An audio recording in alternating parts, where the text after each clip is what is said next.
I don't usually think about my reflection when I'm driving, especially not on long overnight runs where your focus is supposed to stay on the road and nothing else. Mirrors are just tools out there. You use them to check lanes, watch your trailer, make sure nothing is creeping up behind you. You don't stare into them, and you definitely don't study your own face in them. That night changed that completely, because it started in a way so small and easy to ignore that I almost missed it. And by the time I realized what was actually happening, I couldn't stop noticing it anymore. I was about halfway through a long stretch of highway, the kind where you can go miles without seeing another vehicle, with nothing but darkness on either side and the faint glow of your dashboard lighting up the inside of the cab. Everything felt normal. The truck was running smoothly, the load felt steady, and there were no unusual sounds or problems. It was quiet, almost too quiet, but not in a way that felt wrong at first. Just peaceful. The kind of drive where your mind starts drifting because nothing is demanding your attention. That's probably why I noticed the movement when I did, because there was nothing else to distract me from my T.T first. It was just a flicker in the side mirror. Something small. A shift that caught my eye for a split second. I glanced over, expecting to see headlights or maybe something along the roadside, but there was nothing there. Just the empty lane and darkness stretching behind me. I looked back at the road and didn't think much of it, but a few seconds later, it happened again. Another slight movement, like something had changed in the reflection. This time I held my gaze a little longer, trying to catch it again, but everything looked completely normal. That's when I told myself it was just fatigue. When you've been driving for hours, your eyes start playing tricks on you. Shadows don't stay where they should. Light doesn't behave the way you expect it to. It wasn't unusual that I tried to ignore it, turned the radio up slightly, and focused on the road ahead. For a few minutes, everything felt fine again. Then I shifted in my seat to get comfortable, rolling my shoulders slightly, and that's when I noticed something that didn't sit right. I caught my reflection again in the mirror, and this time the movement didn't match perfectly. It followed, but just a fraction of a second late. So small that I almost convinced myself I imagined it, but big enough that it stayed in my head. I tested it without thinking, adjusting my arm again, watching closely this time. The reflection followed immediately, perfectly synced.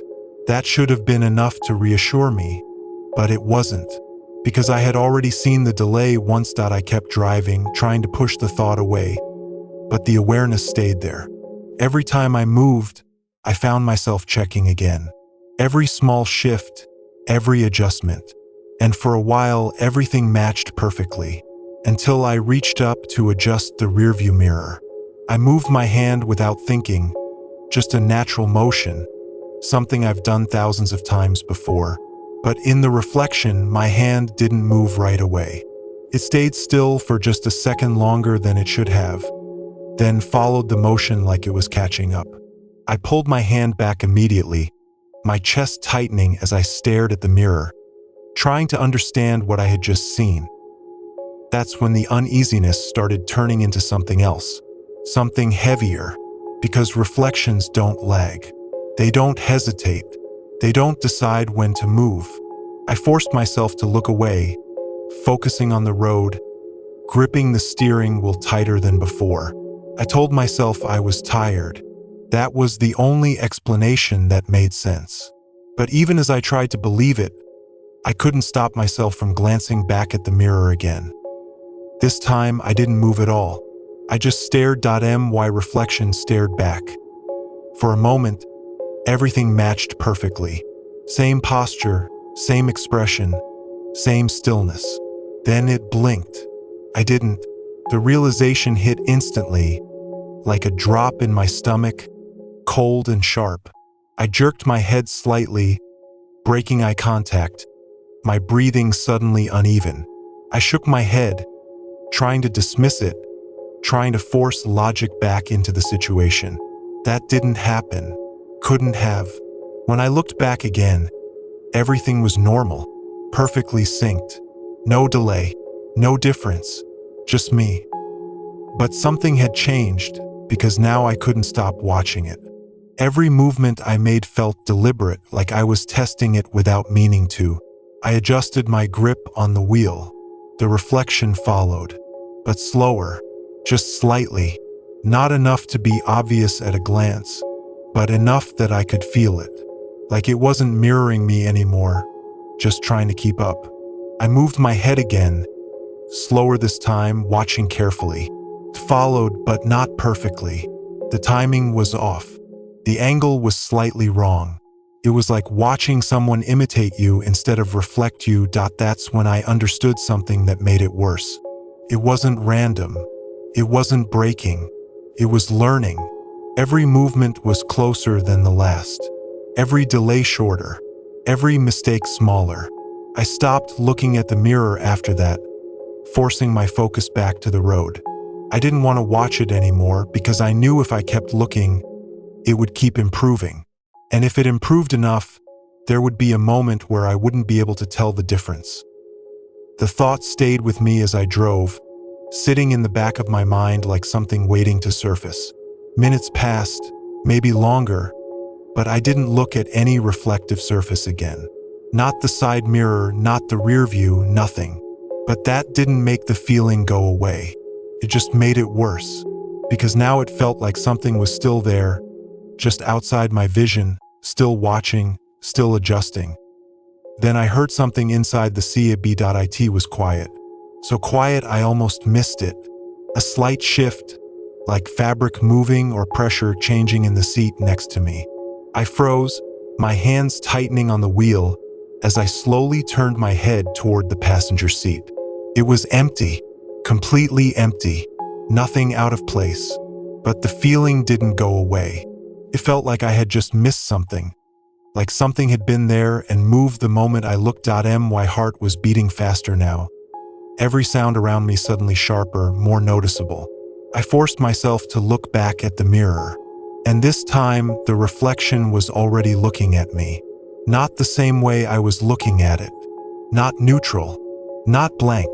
It looked focused, intent. Like it had been waiting for me to look back. I raised my hand slowly, my movements controlled, careful. The reflection didn't move right away. It just watched.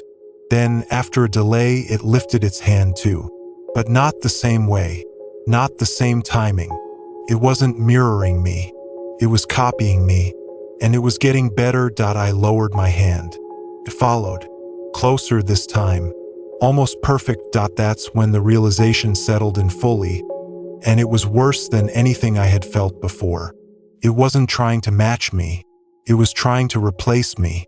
The moment it got everything right, the moment it moved exactly the way I did, there would be no difference. And if there was no difference, there would be no way to know which one of us was real. I didn't look at the mirror again after that. Couldn't. I kept my eyes on the road, even though every instinct was telling me something was still wrong. The rest of the drive felt stretched, like time was moving slower than it should have. Every second felt longer, heavier. And the worst part wasn't what I saw. It was what I didn't see, because I could feel it there, in the cab, in the mirrors, in every reflective surface. I refused to look at. I didn't relax until I reached the delivery point. By then, the sky was starting to lighten, and everything felt normal again. Too normal, like the night had reset itself. I parked, stepped out, and forced myself to act like nothing had happened. For a moment, I almost believed it myself. Then I caught my reflection in the side of the truck. I stopped, because something felt off. Not obvious, not immediate, just wrong in a way I couldn't explain. I stared at it, trying to figure out what was different. And after a second, it smiled. I didn't. I haven't driven at night since. But sometimes, when I pass a mirror or catch my reflection in a window, I hesitate, just for a second, because I'm not sure anymore if I'm the one controlling it. Or if I'm just doing a better job now of copying it back.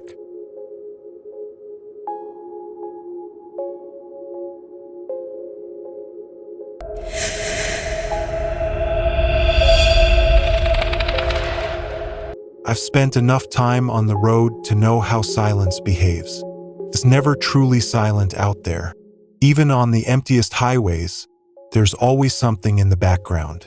The hum of the engine, the tires against asphalt, the faint rattle of loose parts somewhere in the cab. You get used to it. It becomes normal, predictable. That's why when something interrupts that pattern, even in a small way, you notice it immediately. And that night, it started with something so simple that I almost ignored my phone rang. That wasn't unusual. It happens sometimes, even late at night. But what made me pause was the name on the screen. It was mine. Not just my number.my name. Exactly the way it's saved in my own contacts. For a second, I just stared at it, trying to process what I was seeing. I thought maybe it was some kind of glitch. Maybe my phone bugged out or the caller ID was wrong. It happens. Rarely, but it happens. Still, something about it didn't sit right. The timing felt off.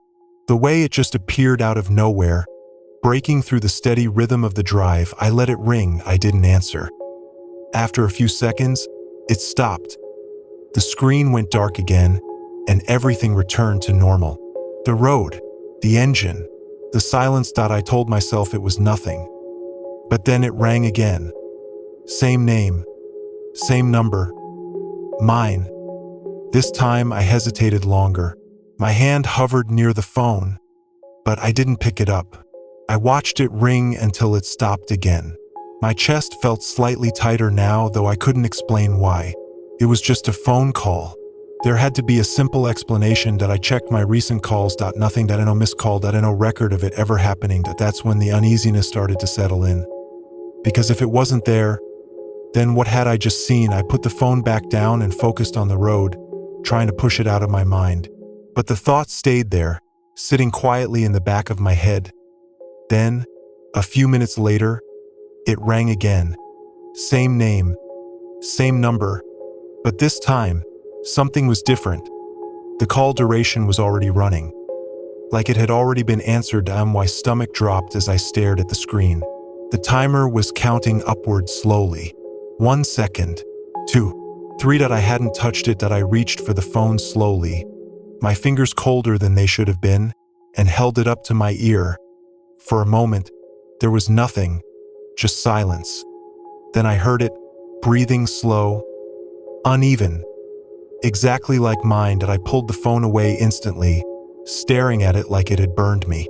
The call was still active, the timer still moving. I ended it immediately, my heart pounding harder now. That wasn't possible. It couldn't have been. I tried to steady my breathing, forcing myself to focus on something normal. The road, the lines, the rhythm of driving. But it didn't help, because now the silence felt different, heavier, like something had slipped into it. A few seconds later, my phone lit up again. Another call. For me, I didn't answer this time. I just watched it ring. And as I did, I noticed something else. The sound of the ringing wasn't just coming from the phone. It was coming from somewhere else. Inside the cab. Faint. Delayed. Like an echo, but not quite. Because it wasn't matching perfectly. It was slightly off. A second behind. I slowly turned my head, scanning the interior of the truck, the passenger seat, the floor, the back. Nothing, but the second ringing continued, faint, out of sync. Like there was another phone somewhere in the cab, ringing at the same time. I declined the call. The ringing stopped, both of them. The silence that followed felt worse than before, because now I knew I wasn't alone. I didn't want to look behind me. Every instinct told me not to, but the thought wouldn't go away. What if there was something there? Something sitting just out of sight, holding something that shouldn't exist? I kept my eyes forward, gripping the wheel tighter, trying to ignore the feeling crawling up the back of my neck. Then the phone rang again. This time, I answered immediately. I don't know why. Maybe I didn't want to hear it ringing twice again. Maybe I needed to know it. I lifted it to my ear. Silence. Then my voice. Don't turn around. I froze. It wasn't distorted. It wasn't different. It was exactly my voice. Same tone. Same pace. Same breath between words. I didn't move. I couldn't. My grip on the wheel tightened as my mind tried to process what I had just heard. "This is the part where you think it's not real," the voice said quietly. "That you're tired. That you're imagining things." I felt my chest tighten as I listened.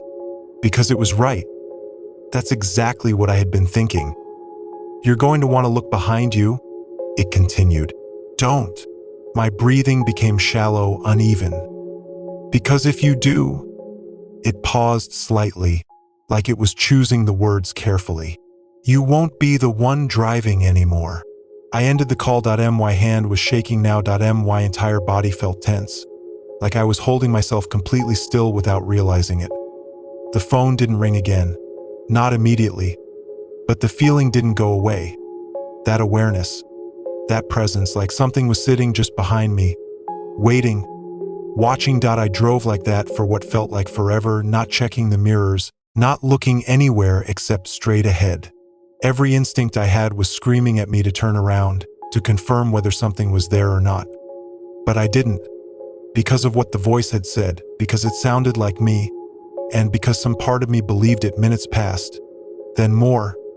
The road stretched on endlessly, the darkness outside unchanged. Then the phone rang again. I didn't look at it this time. I didn't need to. I already knew what it would say. Still, I could feel it vibrating slightly in the holder. I could hear it. And underneath, that something else, breathing, not from the phone, from behind me, close, too close. I shut my eyes for just a second, then opened them again, forcing myself to stay focused. The ringing stopped. The breathing didn't. It stayed there, slow, steady, matching mine. Then slowly, it changed, becoming more controlled, more even, like it was adjusting, like it was learning. And that's when I understood something that made everything worse. It wasn't just copying my voice. It was copying me. The way I spoke, the way I breathed, the way I reacted. And if it kept doing that, if it kept getting better, there would be a point where it wouldn't need me anymore. I didn't stop driving until I reached the delivery point. By then, the sky was starting to lighten, and the world felt normal again. Too normal. I parked, sat there for a moment. Then finally, I looked in the rearview mirror. The back of the cab was empty. Nothing there. One. I let out a breath I didn't realize I was holding. For a moment, I thought it was over.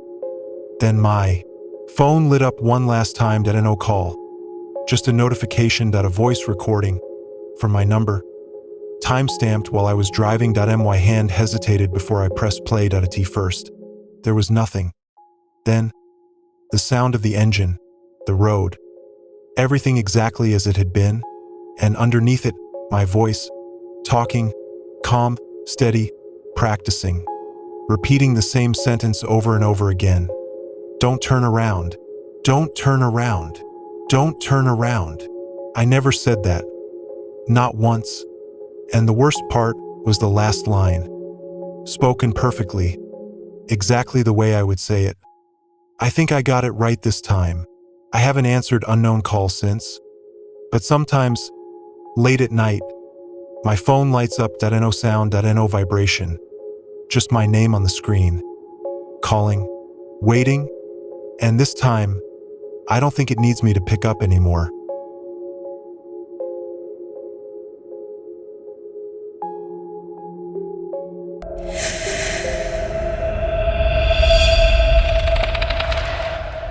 There are a few things every driver pays attention to without even thinking about it. Fuel level, engine sound, distance, and most importantly, mileage. You always keep track of how far you've gone and how far you have left.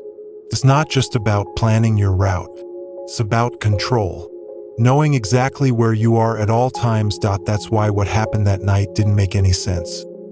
And still doesn't. It was a late run, nothing unusual. A straight highway route I'd taken multiple times before. No complicated turns, no confusing detours. Just a long stretch of road with a few predictable stops along the way. I remember checking everything before I started. Fuel was good. Engine was fine. Route was clear. Even the odometer reading stuck in my head for some reason that I didn't think that would matter later. The first hour passed normally. The road was quiet, the truck steady, and everything felt exactly the way it should. I drove on autopilot, occasionally checking my mirrors, adjusting my posture, doing the small things you do to stay alert. Nothing stood out. Nothing felt wrong. Then I saw the sign. Next exit, 42 miles. I glanced at it briefly and kept driving. That was normal. I knew that exit. I passed it before. It was one of the few places you could stop on that stretch if you needed to. A few minutes later, I checked the odometer, and that's when something felt off. The number hadn't changed. At first, I thought I read it wrong. That happens sometimes. You glance too quickly and your brain fills in the wrong detail. So I waited a bit, then checked again. Same number. I frowned slightly, shifting in my seat. That wasn't possible. Even at a steady speed, the mileage should have ticked forward at least a little.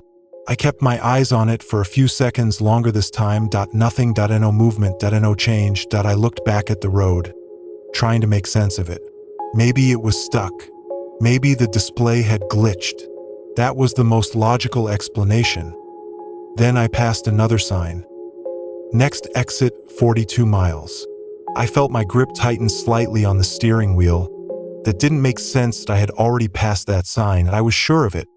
I checked the road ahead, expecting to see something familiar, something that would confirm I had just missed a duplicate sign or something similar. But everything looked the same, too much the same. The same stretch of road, the same pattern of lights, even the same slight curve ahead. That's when the unease started to settle in.